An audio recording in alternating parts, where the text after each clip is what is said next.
करने के लिए चाहते हैं। जी अभी हम रानी माँ को आवाज लगा रहे हैं।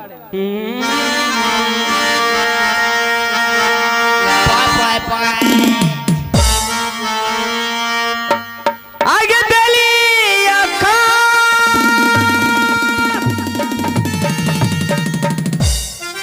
बढ़िया है रानी माँ जो हो ए सिंगा तहेदा बाजा मया जुदे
प्रणाम प्रणाम। अरे खुश रहिए। बोल लगे छिए ए खुश रहिए मंत्री जी। धोपो जे कहनो मंत्री जी जी मुझे किस लिए याद किए हैं? रानी माँ आपको हम इसलिए याद किए हैं कि महाराज जी आपका इंतजार कर रहे हैं सिंह दरबार में। ओ मेरी स्वामी जी याद कर रही है। जी स्वामी जी। ए आपका स्वामी जी नहीं है, वो मेरा स्वामी जी है। हम तो भुलाइए के लोड़ियो। आपका महाराज जी। जी महाराज जी महाराज जी। ठीक है मंत्री जी चलिए स्वामी जी के पास। जी चलिए। हाँ यदुदीना चल बाहो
स्वामी जी के चरण कमला में सादर दंड प्रणाम। इसलिए याद किए स्वामी जी कहिए सारा बयान।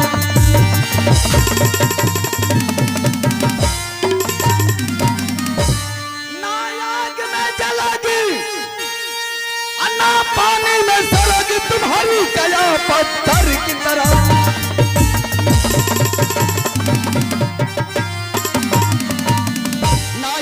जलोगी ना पानी में सरोगी तुम्हारी कया पत्थर की तरह। मैं राजा उतान पाग मेरे आशीर्वादी सुबर की तरह।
बैठी है तुम झील पर, देखती हो चारों ओर। बैठी है तुम झील पर, देखती हो चारों ओर। एक बार मेरे तरफ देखो, हम है किस मोर। एक बार मेरे तरफ देखो, हम है किस मोर। आई हो कितनी दूर से, आई हो कितनी दूर से, जाओगी कितनी दूर। एक बार नजर से देखो, हम है कितनी दूर। एक बार नजर से देखो, हम है कितनी दूर। एक बार नजर से देखो, हम है कितनी दूर।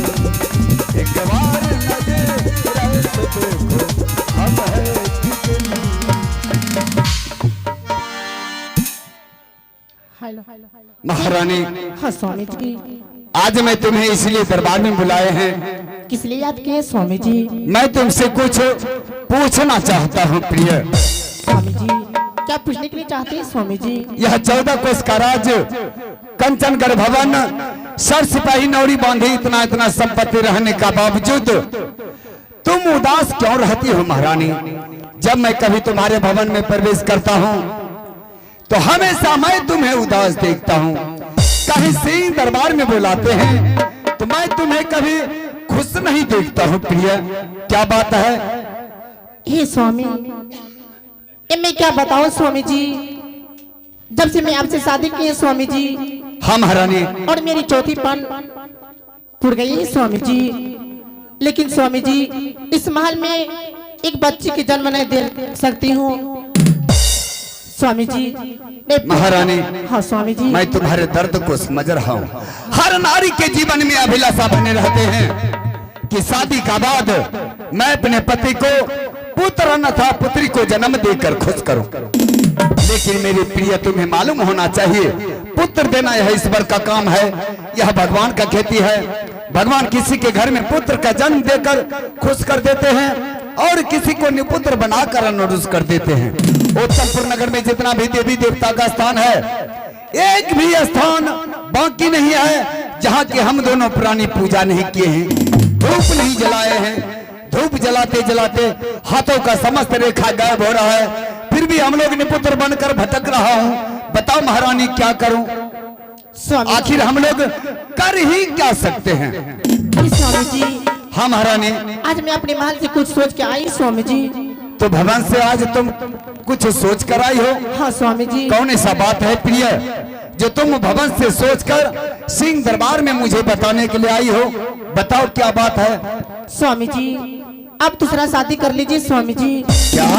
स्वामी जी अगर दूसरा शादी कर लेते, अगर छठी बार को कोख से पुत्र पुत्री हो जाएगी, मैं भी पुत्र मान कहलाऊंगी स्वामी जी। महारानी, हाँ स्वामी जी। मैं दूसरी शादी कर लूं? हाँ स्वामी जी। शायद तुम्हें मालूम नहीं है महारानी, जिस घर में दो नारी रहते हैं झंझट का जर रोपा जाता है, बराबर उस घर में झंझट होता रहता है, और तुम दूसरी शादी का सलाह दे रही हो। हाँ स्वामी जी। इसलिए मैं कभी तुम्हें दरबार में नहीं बुलाते हैं, कहीं दरबार में बुलाते हैं या तुम्हारे भवन में कभी मैं तुम्हारे पास जाते हैं तो तुम एक ही बात को रट रही हो कि आप दूसरी शादी कर लीजिए, दूसरी शादी कर लीजिए। लो मैं जा रहा हूँ। देखिए महारानी, मैं कदापि नहीं दूसरी शादी करेंगे। मैं एक बार मैं कह दिया कि मैं दूसरी शादी नहीं करेंगे, नहीं करेंगे, नहीं करेंगे। लो, मैं इसलिए तुम्हारे पास हूं। जाओ,